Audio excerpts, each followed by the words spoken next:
Today, Nick and I would like to announce our 2020 production schedule. You can tune in every Monday and Thursday night at 7 o'clock p.m. Central Time for our regularly scheduled broadcasts. Our productions include our regular two-man show covering weekly hot topics called EBN Presents, Nick's Takes, which tackles relative dramatic events and YouTube controversies, Lessons from Coach is our show that focuses on righting the wrongs in the media today. We will also continue our stop-motion animated series titled Echo Base Adventures. With the January 18th debut for Star Wars: A Sequel Trilogy documentary, Nick and I look forward to 2020 with great anticipation as we plan 2 more feature films. Finally, we are pleased to announce the launching of our weekly live stream, Why We Love Star Wars. Every Saturday night at 7 o'clock p.m., this will be a home for all fans who love Star Wars in any capacity. And as always, we are, you are, Echo Base Network, and we are out.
In today's news, we look at fans' reactions to Rise of Skywalker.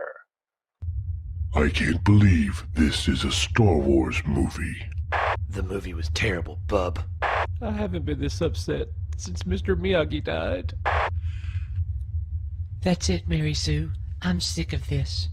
We're gonna go find people who like my movie. I'll even create some new Jedi powers if I need to. My movie was the best.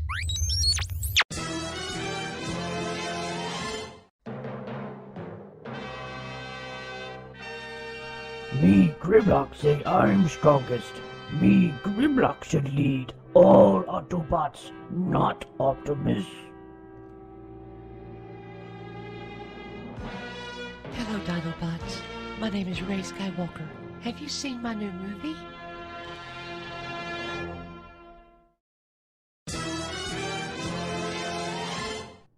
What girl talk about?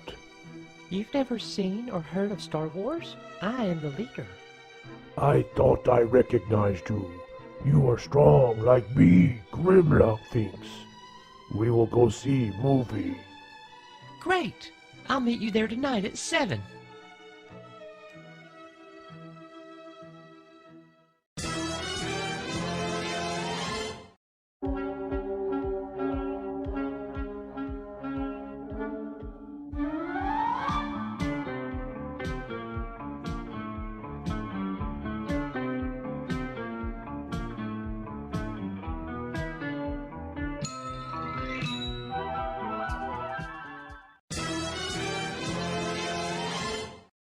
Me, Grimlock, no like your movie. Your movie stinks. It's not real Star Wars, and movie theater was empty. You will not talk to me like that. I am Rey Skywalker. Rah!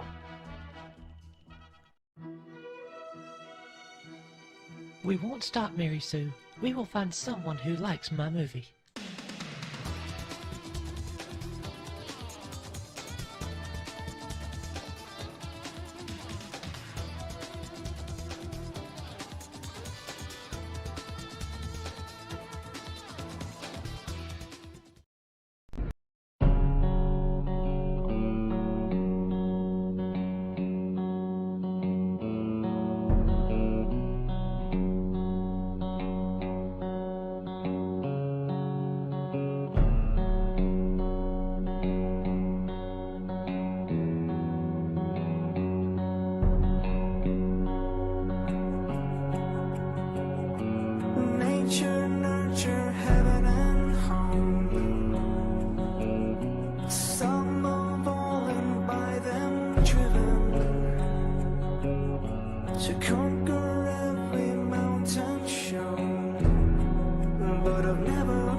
A face that quakes, the wind, the fire.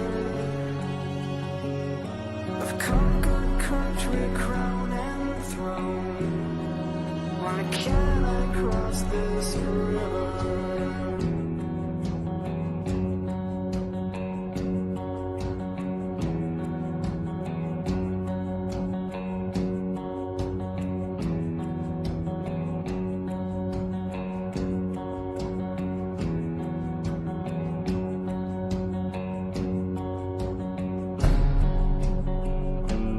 Angel, angel, what have I done?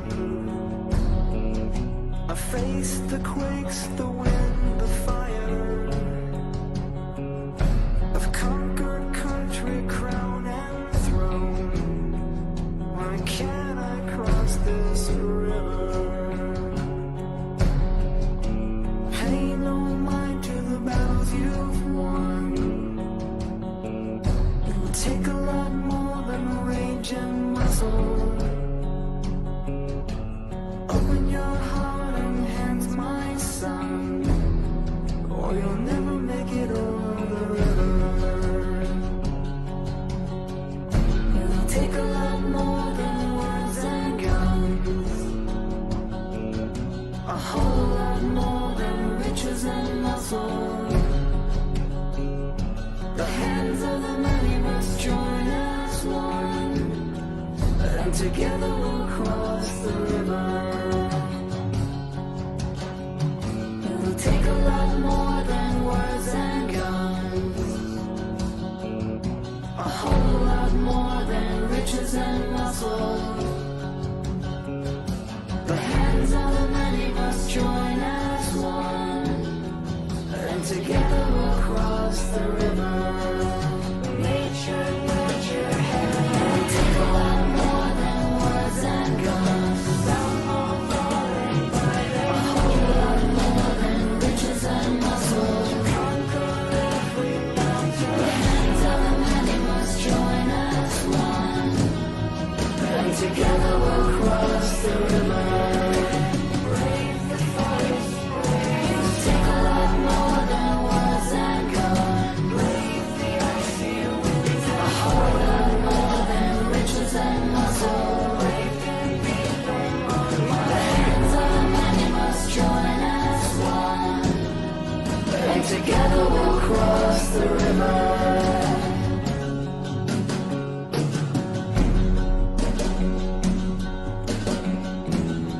And together we'll cross the river.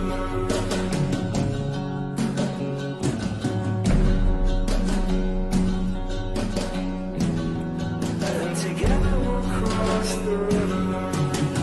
Nature, nurture, heaven and home. And together we'll cross the river. Nature, nurture, heaven and home. And together we'll cross the river.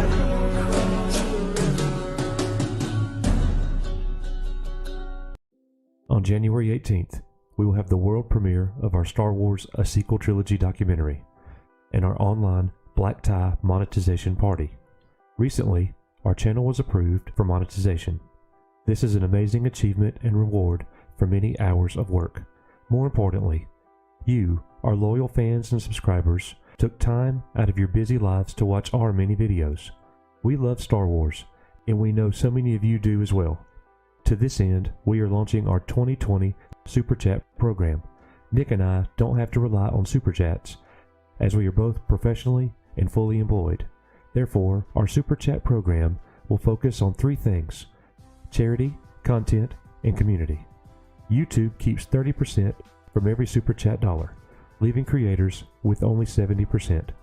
We are pleased to announce that the remaining 70% we will allocate 20% to children's charities, 25% that focuses on our members' stories, and the remaining 25% to upgrade our production to ensure our program is at the highest quality. In the spirit of transparency, we retained an accountant who will complete financial reports as to how every dollar has been spent. These reports will also be visible for all as we launch our Echo Base Network website. Maintaining a strong relationship with you is of the utmost importance. Please let us know of your favorite charities, Star Wars stories, and any ideas on future productions you would like to see. Your feedback is always welcome and strongly considered. Let's have an amazing 2020 together, and as always, you are Echo Base Network.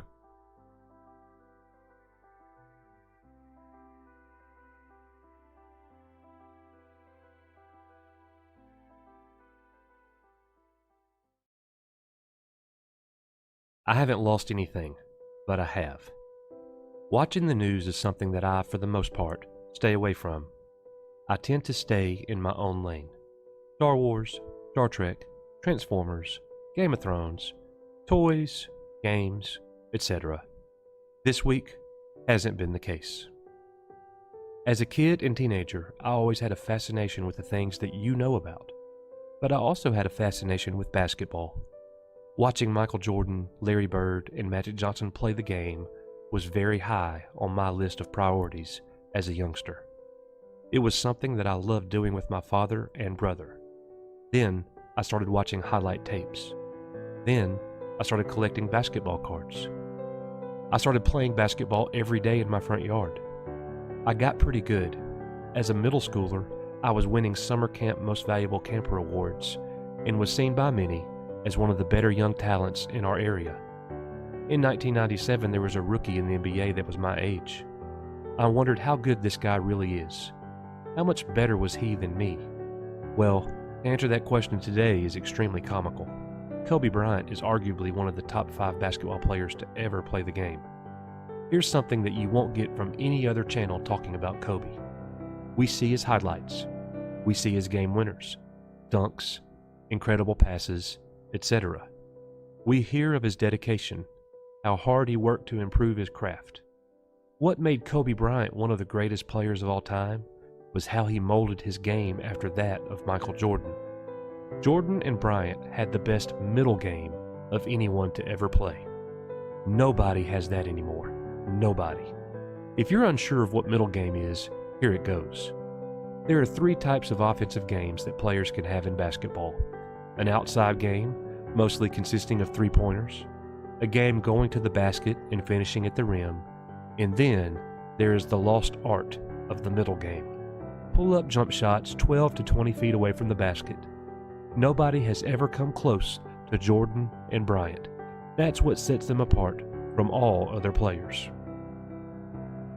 I had a lifelong love and passion for basketball. People call me coach here at Echo Base Network.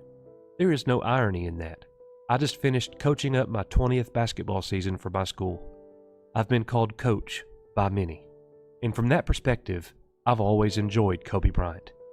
Something else that set Bryant apart from other players. Did you know that a Star Wars character was named after him?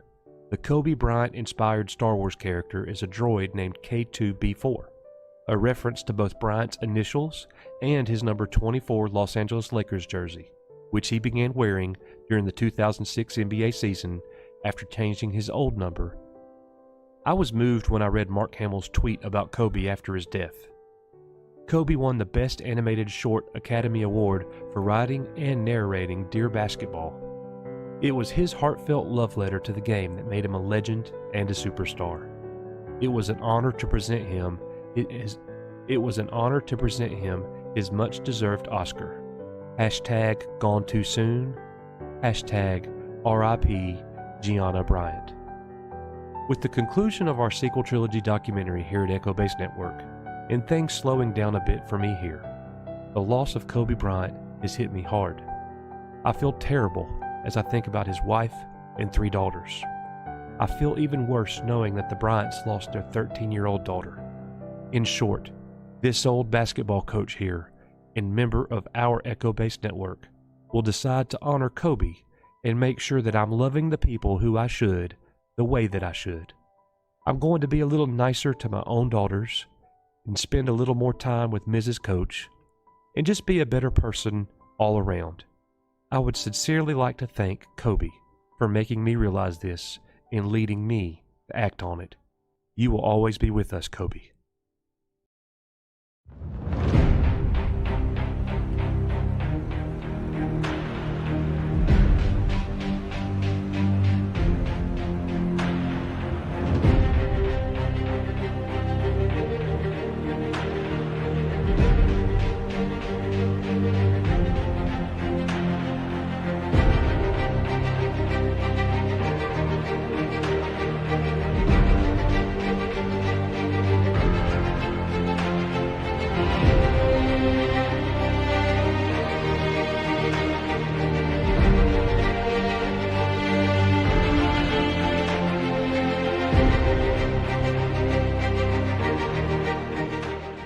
past week here at Echo Base Network has seen both great highs and lows. The premiere of our sequel trilogy documentary was a great success. But there was something greater happening, something far more important. One of our brothers was hurting. Stone Loki was going through a moment in life, one that many of us have faced, or one that all of us will face eventually. The loss of a hero, the loss of our father. It began with a simple message that simply said, "Hey guys, I just found out that my father passed away. If you could share this, I would appreciate it." Loki's request grabbed us instantly.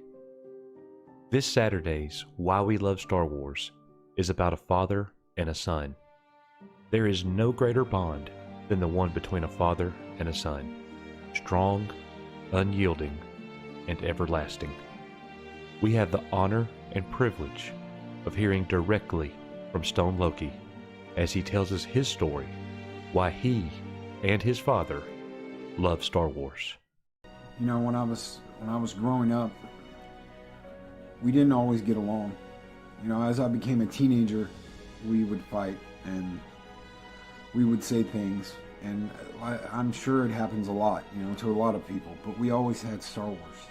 We always had Star Wars. That was something that brought us together. Like Yoda says, it surrounds us and binds the galaxy together. Maybe Obi once said that, I don't know. But that's something we always had. That's something we always shared. Was our love for Star Wars.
we have another Titan, Mr. Gary from Nerdrotic. Gary? He's pulled over getting a Slurpee.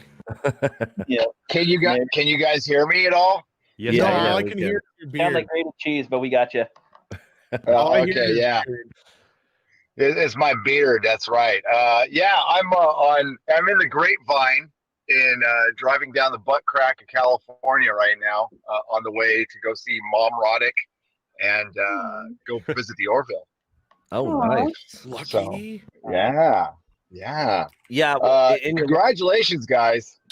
One of our favorite YouTubers on planet Earth, right here, John Talks, and then the next one, another one of our favorite YouTubers on planet Earth, the amazing Lucas.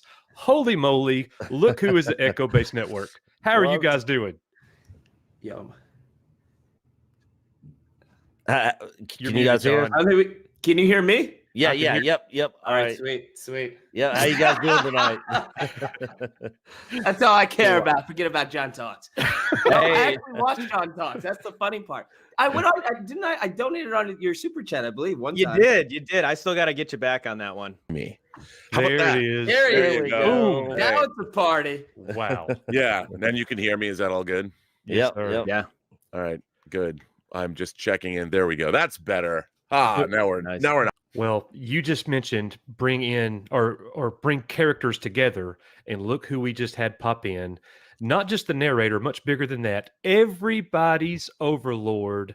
All hail Doomcock. Hello, everybody. I'm glad to be here, and congratulations, you guys, on your fantastic documentary. And thank you for letting me be a part of it. And hail to the amazing Lucas, and hail to the great Robert Meyer Burnett. Well, what we're all- a hell of a guy. I bow to you, sir. I bow to you back. I'm not on camera for security reasons, but I bow to you. You are outstanding, and Free Enterprise is a hell of a movie. Oh, Hell of a movie. well, thank you. I hope the center of the world is warm. I got chills just listening to you say that. Well, Jeremy, thank you so much, man, for, I'll say it again, everything that you do, and especially coming on here tonight and just chiming in and being here with us. So, hey, it's a pleasure. Really, I mean, I know I'm viewed in a certain light in terms of the channel size and whatever, but at the end of the day, you guys are my equals, you're my peers. You guys probably ultimately know more about Star Wars than I do when it comes down to the lore, you know. I'm sure we do. I'm just louder. Yeah, I'm just louder and more bombastic, so it gets me more views. But I'm pretty sure you guys are far more knowledgeable and respectable from that perspective, and I appreciate both of you and respect both of you. And we're equals as far as I'm concerned. I'm viewed in a certain light in terms of the channel size and whatever. But at the end of the day, you guys are my equals. You're my peers. You guys probably ultimately. Star Wars has had a profound impact on multiple generations. From the 70s until today, we are still here, and we are still talking about it. Many of us have had deep emotional responses to Star Wars. It could happen while listening to the music, watching a scene from one of the movies or series, finding a lost or favorite collectible, or being reminded of childhood memories. This week, on Why We Love Star Wars, we have the privilege of telling the story of another one of our members, Mr. Rob Pearson. Rob's story is so rich and compelling that we are breaking it into two different parts. Part 1 will cover his love of Star Wars, while Part 2, Rob will share his passion for prop making. Buckle up and enjoy the story of our awesome brother, Rob.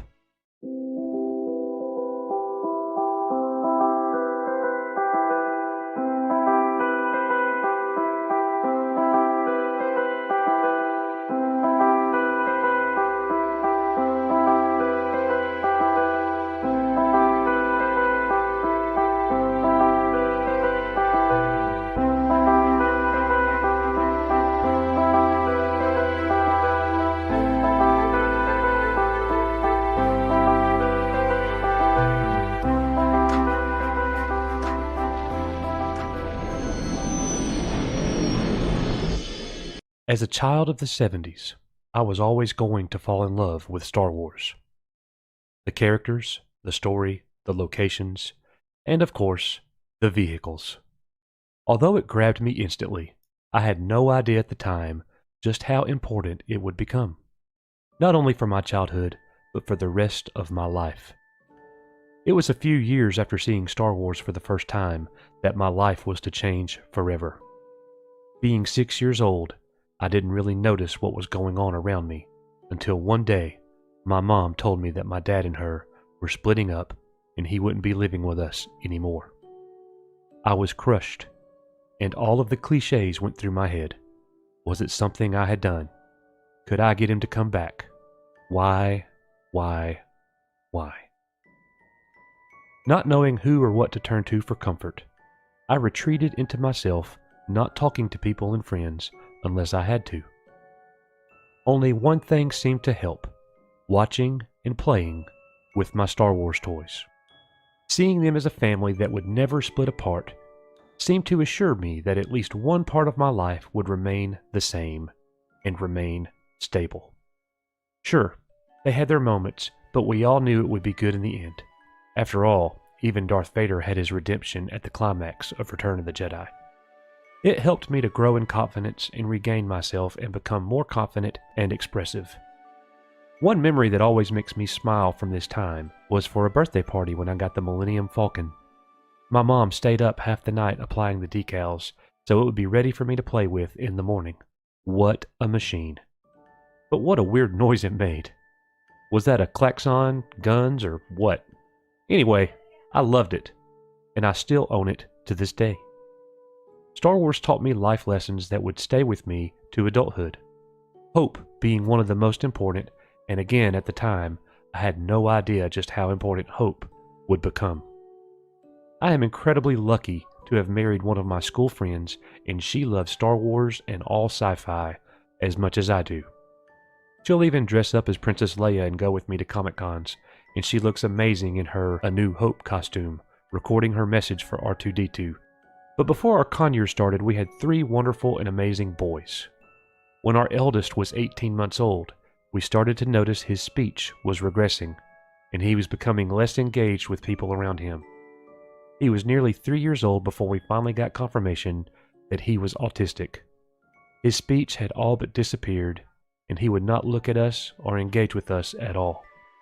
We knuckled down and accepted the situation for what it was, and our son for who he has become. He was still our wonderful and amazing little boy.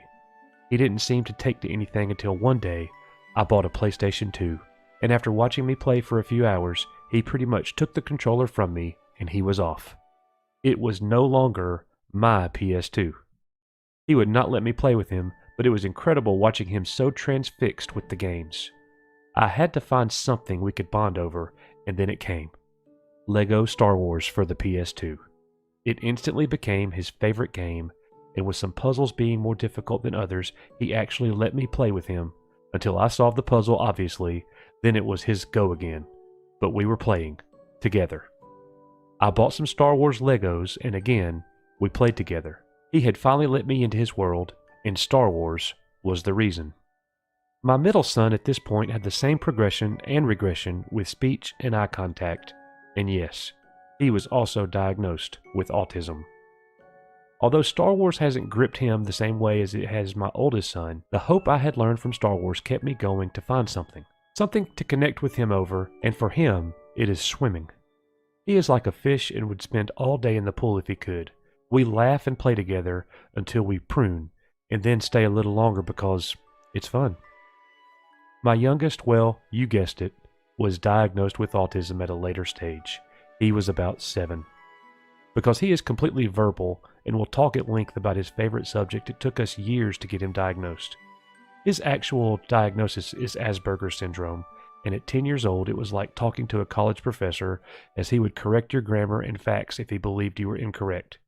He wasn't being rude, he was just being truthful, although it didn't always come across that way. I mentioned he has a specialist subject. Any guesses? Yep, it's Star Wars, specifically lightsabers. From the cheap blade builders to the light and sound versions he has, wait for it, 49 lightsabers. He is now 14, and my eldest is 19. Both are still obsessed with Star Wars.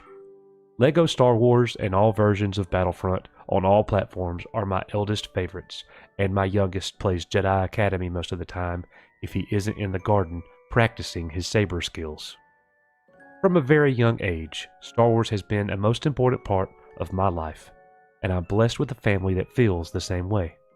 I will forever be thankful to Star Wars for helping me cope with loss and giving me a path to find my sons in their own worlds and bring them into ours. So in conclusion, it just remains for us to say, this is why we love Star Wars. We love Star Wars. Hey, we love Star Wars. Yeah. Oh man. Yeah. Good man.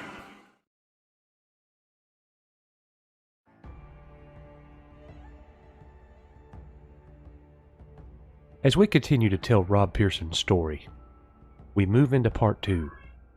Rob says, why I love props. Rob is widely known as an expert prop maker. Here is his story.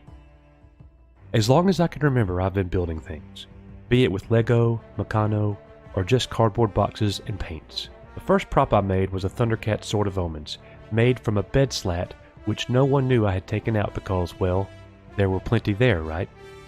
I made RoboCop and Batman suits for my 12-inch action men, G.I. Joe in the States. I made zip lines for my figures and my Star Wars ships. There is nothing like seeing the Millennium Falcon flying along a 30-foot zip line. If you haven't tried it, do it. It's so worth it. As I grew, my makes got a little more in-depth and accurate, and with the birth of the internet, websites started cropping up with more detailed information than you could find before. This led me to start making more detailed items and matching them to specific scenes from shows. My first real attempt with an accurate prop was a Stormtrooper helmet, which a friend and myself sculpted and molded. It came out okay. From there, I learned new techniques and gained abilities along with being a mechanical and electrical engineer and working on cars at the weekend. I was accumulating a variety of abilities. My next prop was a Biggie kit from Knight Rider. It was a dream of mine since the first time I saw the show. I even met the Hoff when a TV show wanted to use my kit when he was a guest. Having made most of the parts myself, I joined a group of like-minded friends and provided parts for other people to modify their own cars. I even expanded into Halloween treats. I wanted to branch out, as making the same things over and over again didn't interest me, although I still make a few parts if asked. What I really wanted to do was make all of the props that grabbed my attention while growing up, like lightsabers, Indiana Jones pieces, and some prezzies for my wife who loves sci-fi as much as I do. When we moved across country, I found a cheap unit to rent for me to indulge myself. I've made James Bond gadgets, the Indiana Jones fertility idol and stand, and Star Wars items galore. One of my favorites is the pipe and box from National Treasure, with the written script on the pipe handle. My brother-in-law went through a phase of saying, "Hello, McFly," so I made him a Biff Tannen cane from Back to the Future 2. He still uses it, and it hurts. On a cane binge, I made a few John Hammond canes from Jurassic Park with the crane fly in the amber. I have many props on the go, all in several states of completion, like BB-8, Han and Carbonite, and a complete redo of Kit. I have one prop which, although is complete, will have several upgrades over the coming months. He makes a big impression at Comic Cons and people love him. Everyone asks for selfies and hugs, and I think the adults get more giddy than the kids. His name is R2-D2, and he is a cheeky little chappy, blowing raspberries and wolf whistling at pretty ladies, but they don't seem to mind. I continue to find new things I want to build, as well as commissions I take on for things people want, but I do this rarely as I cannot guarantee how things may take due to home life. I advertise when I have something ready to go, or add people to interest list and move down the list as I go. I hope you've enjoyed this little walk through my life, and now back over to Coach and Nick.